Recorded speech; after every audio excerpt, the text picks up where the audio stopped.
तो गाइस, अगर आपका अभी तक सिलेबस कंप्लीट नहीं हुआ है या सिलेबस कंप्लीट हो चुका है तो रिवर्स नहीं हो पा रहा है, तो मैं इस वीडियो में मेरा लास्ट 6 डेज का प्लान क्या होने वाला है वो आपका साथ शेयर करूंगा। और अगर आप उसके अकॉर्डिंग चीज़ें करते हो तो मैं गारंटी से कह सकता हूँ कि आपका स्कोर पिछले से बहुत ज़्यादा बेटर रहेगा। ये इसमें गारंटी के साथ कह सकता हूँ ये। और मैं इस वीडियो के एंड में आपको एक बोनस टिप्स दूंगा जिसका सिलेबस कंप्लीट नहीं हुआ है। सो वीडियो को एंड तक जरूर देखना, नहीं तो आप बहुत कुछ मिस करने वाले हो। So this is my last 6 days plan. तो देखो, I know you are now looking for a strategy video, but let me tell you this is not a strategy video. ये कोई स्ट्रैटेजी वीडियो नहीं होने वाला है, क्योंकि मेरे को पता है कि आपके पास पहले से स्ट्रैटेजी है, क्योंकि आप नीट 2026 दे चुके हो, आपके पास एक्सपीरियंस है, आपको पता है कि क्या पढ़ना है क्या नहीं पढ़ना है।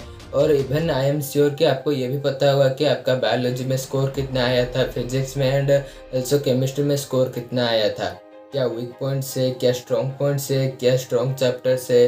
तो बेसिकली आपके पास एक इनर मोटिवेशन है। प्रॉब्लम यहाँ रखी है कि बाहर से कोई स्टार्ट नहीं मिल रहा है, कोई पुश नहीं मिल रहा है। और गाइस, डोंट वरी, ये बस आपके साथ नहीं हो रहा है, you are not alone in this. मेरे साथ भी ये हो रहा है और बाकी 70 से 80% के स्टूडेंट के साथ भी ये हो रहा है, because it's common and I know. और एक प्रॉब्लम आ रखी है कि हमारा नेट 2026 में 650 670 बन रहा था, अभी मॉक टेस्ट में शायद 500 भी नहीं बन रहा है।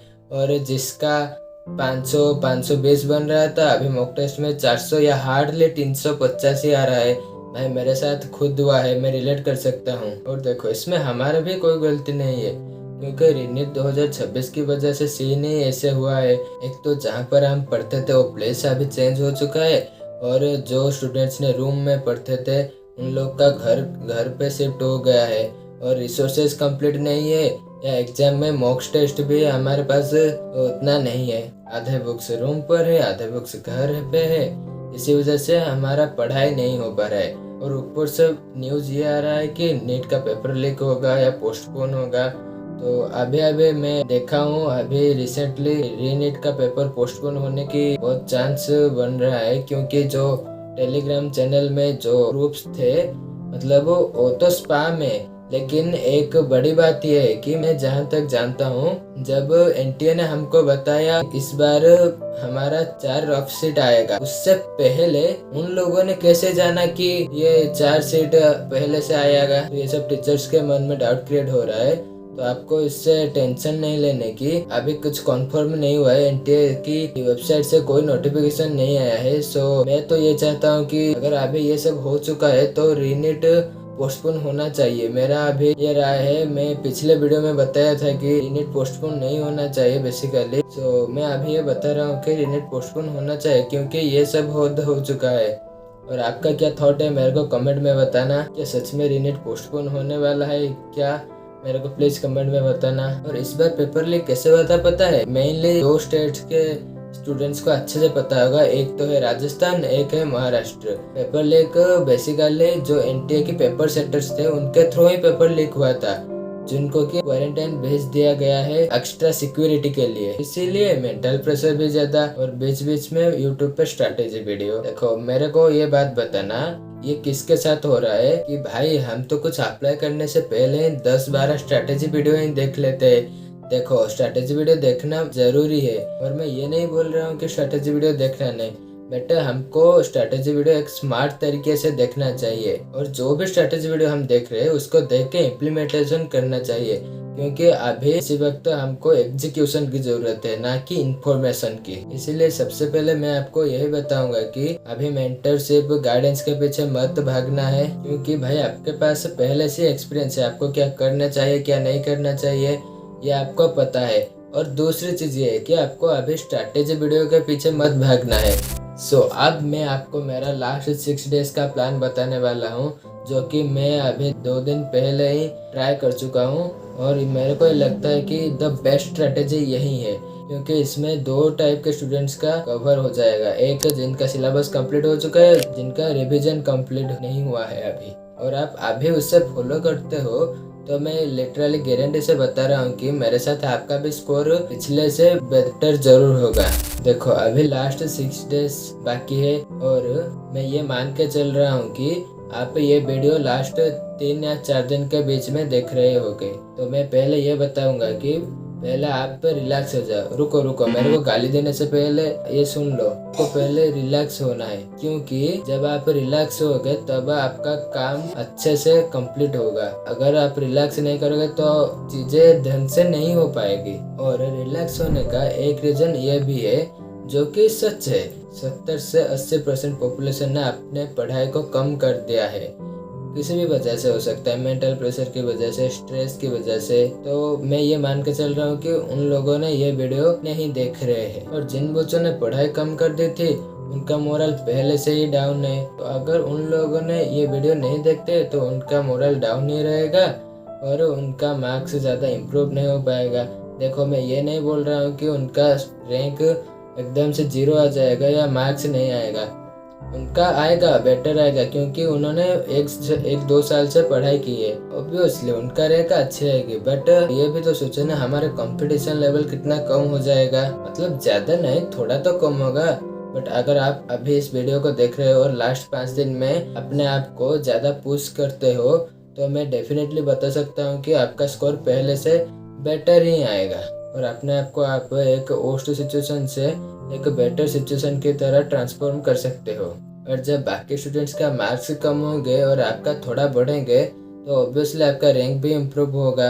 हो सकता है आपका सिलेक्शन एक गवर्नमेंट MBBS में, नहीं तो BMS में, नहीं तो BDS में, और कुछ नहीं तो वर्स्ट सिचुएशन में भी आपको नेक्स्ट ईयर ड्रॉप लेने का एक कॉन्फिडेंस तो मिलेगा कि मैंने लास्ट 5 दिन में मैं खुद को पुश नहीं करा था। ये तो आपको नहीं कहने पड़ेंगे और आपको उस टाइम पे एक रिग्रेट तो नहीं रहेगा ना।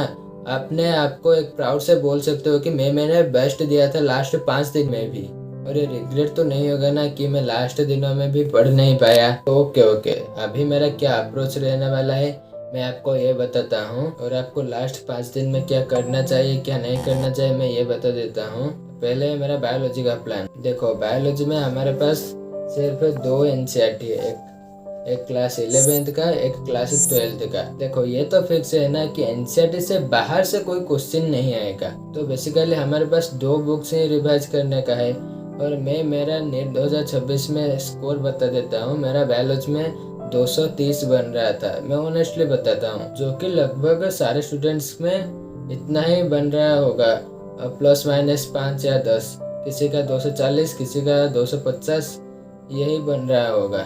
तो बेसिकली मेरे को आइडिया है कि मेरा वीक पॉइंट्स क्या है, मेरा स्ट्रॉन्ग पॉइंट्स क्या है। तो मैं इसे 2 पार्ट्स में डिवाइड करूंगा, एक तो स्ट्रॉन्ग टॉपिक्स, दूसरा वीक टॉपिक्स। और स्ट्रॉन्ग टॉपिक्स को मैं बार बार रिवाइज करूंगा ताकि मेरा वो स्कोर 230 बना रहे, और जो वीक टॉपिक्स है मैं उसको रिवाइज करूंगा ताकि जो 230 आया है वो बढ़ के 320 या 330 तक जा पाए। जैसे मेरे को cell biology, human physiology, biotechnology ये मेरे को आता था, तो मैं अभी उसको सिंपली फास्ट रिवीजन करूँगा। और जो एग्जाम्पल्स वाला चैप्टर है, मॉर्फोलॉजी, एनिमल किंगडम, वो मेरे को आता था लेकिन मैं नहीं कर पाया उसका क्वेश्चन। तो मैं अभी उसके ऊपर ज़्यादा ध्यान दूंगा। उसका प्रीवियस ईयर का क्वेश्चन पेपर सॉल्व करूँगा, मॉक टेस्ट का क्वेश्चन सॉल्व करूँगा, सेल्फ रिविजन करूँगा और प्रीवियसली सॉल्व मॉक्स दूंगा। जो मॉक टेस्ट के क्वेश्चन उसको रिवाइज करूँगा, एंड मार्क्ड क्वेश्चन जो कि मेरे से नहीं बन रहे थे उनको मैं दोबारा से रीच करूँगा, उसके ऊपर ज़्यादा ध्यान दूंगा। और उसके अलावा मैं अभी कुछ मॉड्यूल और नया कुछ नहीं करने वाला हूँ।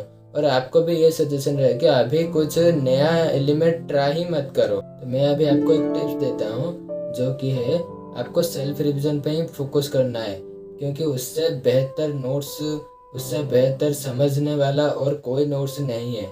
सो अगर आपको रिवीजन करना है तो सेल्फ रिवीजन करो। अगर बहुत जरूरी हो तो तभी वन शॉट लेक्चर में जाना, नहीं तो आप सेल्फ रिवीजन ही करो। तो अब बात करते हैं फिजिक्स की। तो ये तो फैक्ट है कि फिजिक्स का पेपर सबका हार्ड जाएगा, और अगर रीनेट की वजह से किसी सब्जेक्ट का ज्यादा दिक्कत हुई तो वो फिजिक्स ही है। तो मेरा फिजिक्स में स्कोर लिटरली सबसे कम बन रहा था, मेरा 40 बन रहा था, मैं ऑनेस्टली बताता हूँ। और मोस्ट ऑफ द स्टूडेंट्स का उससे 10 या 20 ऊपर ही बन रहा होगा, या 10-20 नीचे बन रहा होगा। तो मैं अभी क्या करूँगा, उस 40 को मेंटेन रख के चलूँगा और किसी भी वर्स्ट सिचुएशन में उसको खराब नहीं होने दूंगा। और आप भी ये ट्राई करना, और फिर देखूंगा कि कौन से टॉपिक्स मेरे को एग्जाम में आते थे मैं परफॉर्म नहीं कर पाया। जैसे मॉडर्न फिजिक्स, सेमीकंडक्टर और काइनेमेटिक्स मेरे को पता था, लेकिन मैं एग्जाम में उसका कॉन्सेप्ट भूल गया, मैं उसको अप्लाई ही नहीं कर पाया। तो मैं अभी उसके ऊपर ज्यादा ध्यान दूंगा रिगार्डिंग कि मेरा जो स्ट्रॉन्ग टॉपिक्स है उससे दूंगा। ये अप्रोच लगा के मैं ये 40 से 60 मार्क कंफर्म कर दूंगा, मतलब उसको मेंटेन रखूंगा, और इसकी वजह से और 20-30 मार्क लिटरली बढ़ सकता है। तो अगर उन टॉपिक्स में इम्प्रूवमेंट होता है तो लिटरली स्कोर बेटर आ सकता है। मैं अभी बात करने वाला हूँ केमिस्ट्री के बारे में। केमिस्ट्री में भी आपको सेम अप्रोच लगाना है। जो टॉपिक स्ट्रॉन्ग है उससे मेंटेन करके चलो, और जो टॉपिक्स वीक है उससे आइडेंटिफाई करो और उसके ऊपर काम करो। जैसे कि रिवीजन करो, PYQ सॉल्व करो। मैं PYQ के लिए अमित महाजन सर का लास्ट 10 ईयर PYQ जो कि कंपटीशन वाला चैनल के ऊपर अभी वीडियो डाला हुआ है, उससे रेकमेंड करूंगा। भाई वो OG है, मतलब वो बेस्ट है, मैं देखा है। और आपका मिस्टेक एनालिसिस करो और लास्ट में जाके आप NCERT को जाना। अगर किसी भी तरह से केमिस्ट्री में आपका लिटरली 120 या 140 आ जाता है तो डेफिनेटली रीनीट 2026 में आपका रैंक बहुत बेहतर आ सकता है। तो सबसे इम्पोर्टेंट बात यह है कि अभी हमको परफेक्ट होने की ज़रूरत नहीं है, अभी हमको जस्ट पहले से बेटर होने की ज़रूरत है। हमको खुद को पता है कि हम कितने पानी में हैं, हम पहले से कैसे बेटर हो सकते हैं उसके ऊपर ध्यान देना है। तो अगर तुम ये सोच रहे हो कि अभी मुझसे नहीं हो पाएगा, भाई क्यों नहीं हो पाएगा? मैं भी ये सोचता रहता हूँ, लेकिन मैं ये जानता हूँ कि क्यों नहीं हो पाएगा। तो याद रखो, कभी कभी एक अच्छा स्टार्ट ही आपका सब कुछ बदल सकता है। आज के बाद सिर्फ एक डिसीजन लो अगले 7 दिनों के लिए, चाहे मोटिवेशन आए ना आए, मैं अपने को रोज खुद से बेहतर बनाते रहूँगा। लेकिन अगले 5 दिन तक ऑनेस्टली अपने एफर्ट दिया तो जो लास्ट में सेटिस्फेक्शन मिलेगा ना भाई, वो देखने लायक रहेगा। मतलब वो सबसे अलग होगा।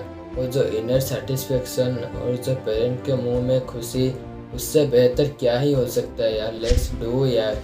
इसीलिए अभी रिग्रेट को साइड में रखो, कंपैरिजन को साइड में रखो, और बस ये सोचो कि बाकी लोग क्या करने वाला है वो तो मेरे कंट्रोल में नहीं है, लेकिन मैं अगले 5 दिन में क्या करने वाला हूँ और क्या करूँगा वो तो ज़रूर मेरे कंट्रोल में है ना। और बस एक बार फिर से ट्राई करो, क्या पता इस लास्ट 5 दिन का पुश तुम्हारी रैंक, तुम्हारी कॉलेज और शायद तुम्हारी पूरी जर्नी चेंज कर सकता है। तो लास्ट में जो बोनस टिप्स ये है कि देखो, जिसका सिलेबस कंप्लीट नहीं हुआ है वो अभी पूरा सिलेबस कंप्लीट करने के चक्कर में मत पड़े। वो ज़रूर high yield chapters, most scoring chapters के ऊपर फोकस करे, जिसको कि आप 1 शॉट से कवर कर सकते हो। और अगर आपको ये हाई एल्ड चैप्टर्स चाहिए तो मेरे को कमेंट करो, मैं उसके ऊपर एक फुल स्ट्रैटेजी वीडियो बना के ला दूंगा, जो कि मेरे लिए भी काम करता है और जिनका सिलेबस नहीं कंप्लीट हुआ उनके लिए तो बेहतर काम करेगा। और आपका लास्ट 5 दिन में क्या स्ट्रैटेजी रहने वाला है मेरे को प्लीज कमेंट में बताना। So that's it for this video guys. As always I says stay hydrated, stay calm, stay focused and take care of yourself. I know this is very tough situation and don't take stress यार, क्योंकि जो भी होगा अच्छे के लिए होगा, या यही कहना था। Thank you guys and bye bye.